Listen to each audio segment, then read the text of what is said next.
پیارے دوستو، آج کی اس ویڈیو کے اندر ہم حضرت ادریس علیہ الصلوۃ والسلام کی زندگی کے اہم پہلوؤں، ان کے علم و حکمت، ان کے دور کے حیرت انگیز واقعات کو بیان کریں گے۔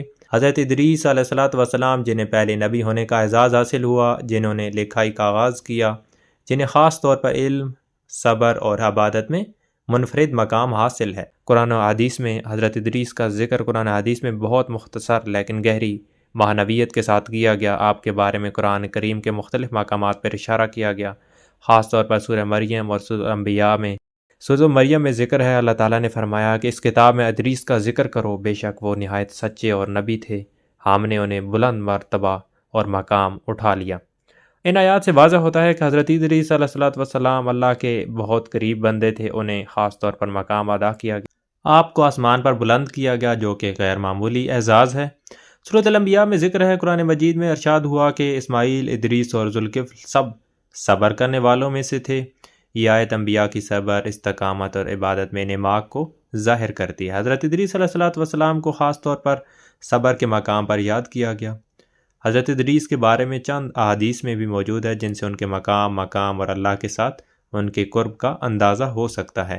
نبی پاک جب معراج پر گئے تو چوتھے آسمان پر حضرت ادریس سے ملاقات ہوئی۔ اس واقعے کو صحیح مسلم اور صحیح بخاری میں بیان کیا گیا ہے۔ نبی پاک نے فرمایا تھا کہ پھر جب میں چوتھے آسمان پر پہنچا تو وہاں ادریس سے ملاقات ہوئی۔ حضرت ادریس علیہ السلام کو حدیث میں سب سے پہلے قلم کے ذریعے لکھنے والے نبی کہا گیا۔ آپ کو کپڑے سینا اور ستاروں کے علم میں بھی بہت مہارت حاصل تھی۔ علماء تفسیر کے مطابق حضرت ادریس کا اصل نام اخنو تھا۔ آپ حضرت آدم کے چھٹے یا ساتویں پشت میں سے تھے۔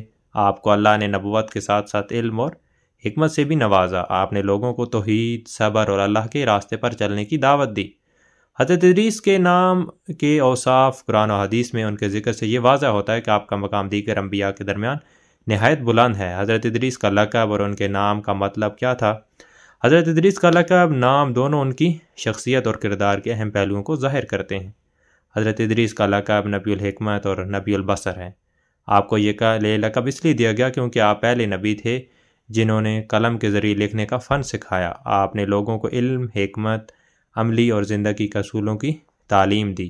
آپ کو صبر کا لقب دیا گیا کیونکہ آپ نے اپنی قوم کی مخالفت کے باوجود صبر اور استقامت کے ساتھ انہیں اللہ کی طرف بلایا۔ حضرت ادریس کا نام ادریس عربی زبان کے لفظ درس سے ماخوذ ہے، جس کا مطلب ہے پڑھنے والا، علم حاصل کرنے والا۔ یہ نام اس بات کا اشارہ ہے کہ آپ پہلے نبی تھے جنہوں نے باقاعدہ تعلیم حاصل کرنے اور اسے آگے پھیلانے کا عمل شروع کیا۔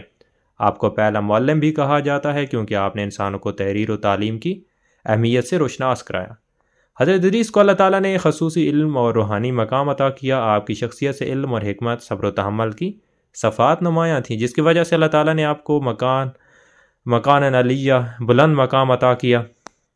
آپ کے بارے میں کہا جاتا ہے کہ آپ سب سے پہلے نبی تھے جنہوں نے انسانوں کو ستاروں کے علم، طب اور کپڑے بنانے کا ہنر سکھایا۔ آپ نے اپنی قوم کو نہ صرف دینی تعلیمات دیں بلکہ دنیاوی علم میں بھی رہنمائی کی، جس کی وجہ سے آپ کو پہلا استاد بھی کہا جاتا ہے۔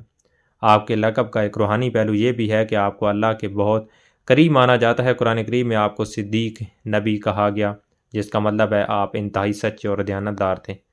حضرت ادریس علیہ الصلوۃ والسلام کے نام، لقب سے ان کی عظیم شخصیت، مقام کا اندازہ تو ہو ہی جا گیا۔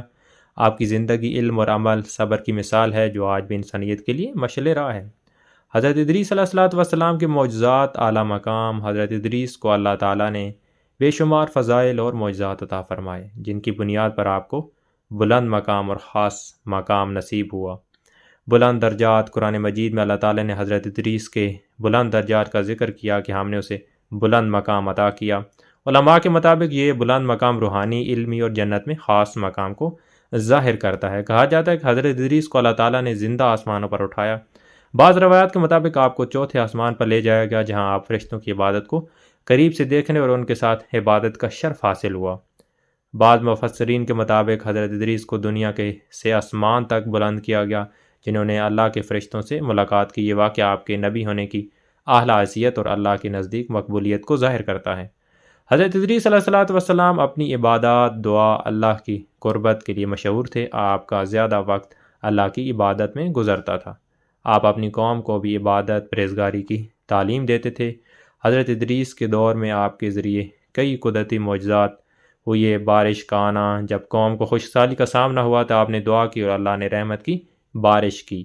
قحط کا خاتمہ، آپ کی دعا سے قوم کو قحط اور مشکلات سے نجات ملی۔ فرشتوں سے ملاقات، آپ کو فرشتوں کے ساتھ براہ راست ملاقات کی شرف بھی حاصل ہوا، آپ کی خاص حیثیت کو ظاہر کرتا ہے۔ جنت میں داخلے کی بشارت، احادیث اور روایات میں آیا کہ حضرت ادریس جنت میں داخل ہونے والے ان چند منتخب لوگوں میں سے ہیں جنہیں دنیاوی زندگی کے دوران یہ مقام ملا۔